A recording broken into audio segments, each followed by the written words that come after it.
فرمایا ذالک فضل اللہ یؤتیہ من یشاء، یہ اللہ کا فضل ہے، دیتا ہے جس کو چاہتا ہے۔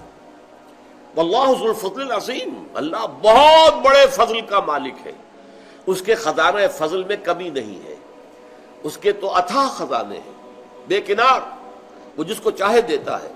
ایک بہت بڑا فضل ہے جو، اب دیکھیے اس فضل کی ترتیب نوٹ کر لیجیے۔ سب سے بڑا فضل، سب سے بڑا فضل، سب سے بڑا فضل محمد الرسول اللہ صلی اللہ علیہ وسلم پر ہوا۔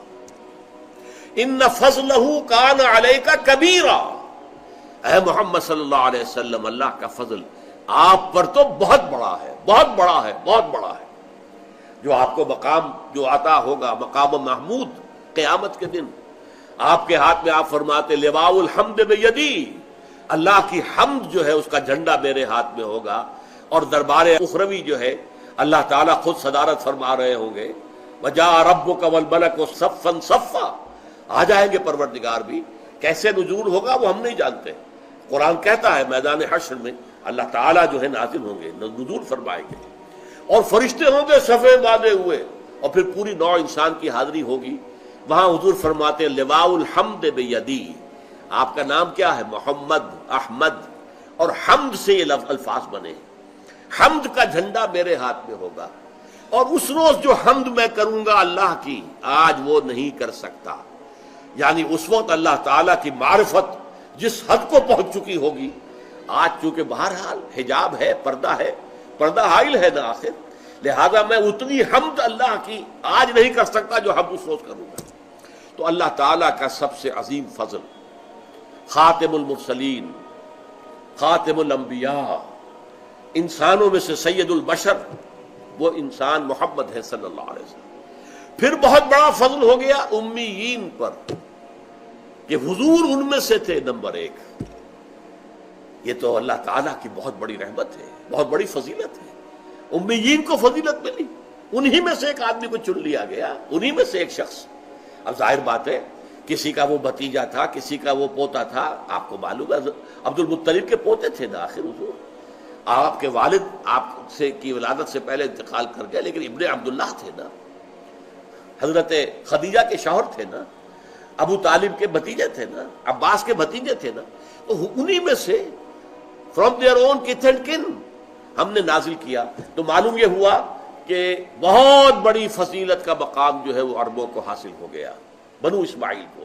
یہی وجہ ہے کہ سب سے بڑے عذاب کے مستحق بھی وہی ہوں گے، جن کے رتبے ہیں سوا، ان کی سوا مشکل ہے، جن کا مقام بلند ہوتا ہے۔ سورہ احزاب میں فرمایا گیا یا نساء النبی لستن کاحد من النساء، اے نبی کی بیویوں تم عام عورتوں کے مانند نہیں ہو، اگر تم میں سے کسی نے کوئی غلط حرکت کی تو سزا دوہری ملے گی عام لوگوں کے نسبت۔ جب تمہیں اللہ نے یہ کچھ دیا ہے، محمد کے گھروں میں آباد کیا ہے، تو تمہارا مقام تو بہت بلند ہونا چاہیے۔ تمہیں تو امت کی تمام خواتین کے لیے اسوہ بننا ہے، نمونہ بننا ہے۔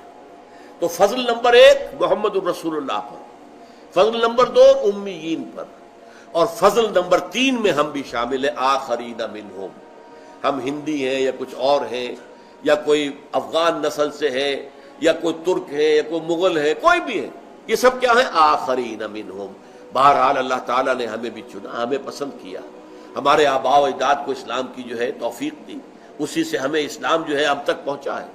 تو ذالک فضل اللہ یؤتیہ من یشاء، یہ اللہ کا فضل ہے، اللہ جسے چاہتا ہے دیتا ہے۔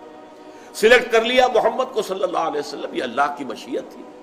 سلیکٹ کر لیا امیین کو کہ ان میں سے نیوکلیس بنانا ہے امت محمد کے لیے، یہ اللہ تعالیٰ کا فضل تھا۔ اور ہم میں سے بھی جس کسی کو بھی اللہ نے قبول کیا، ہمارے آباء و اجداد کو، وہ بھی فضل میں شامل ہو گئے۔ ذالک فضل اللہ یؤتیہ من یشاء واللہ ذو الفضل العظیم، اللہ تعالیٰ تو بہت بڑے فضل والا ہے، اس کے فضل کے جو خزانے ہیں وہ اتھاہ ہے۔ دیکھیے فضل وہ اس چیز کو کہتے ہیں جو بلا استحقاق ملے، اجر یا اجرت وہ ہے جو آپ محنت سے حاصل کرتے ہیں، وہ اجر ہے، اجرت ہے، اردو میں ہم اجرت بولتے ہیں، اجر ہے۔ لیکن فضل جو بلا استحقاق ملے، آپ نے ایک مزدور کو ہائر کیا، 8 گھنٹے کام کرنا ہے، 100 روپے مزدوری تھی، شام کو آپ نے 100 روپے دے دیے، وہ 101 ڈیمانڈ نہیں کر سکتا۔ لیکن اگر آپ نے دیکھا ہے کہ اس نے بڑی محنت سے کام کیا، چاہے کوئی سپروائز کر رہا تھا یا نہیں کر رہا تھا، ہی واز ورکنگ، آپ نے اس کو 10 روپے 20 روپے اور دے دیے. یہ فضل ہے, یہ آپ نے دیا ہے جس کا اس کے لیے استحقاق نہیں تھا. ہی کوئی ڈیمانڈ. تو اللہ سے کوئی انسان بھی کوئی شے ڈیمانڈ نہیں کر سکتا.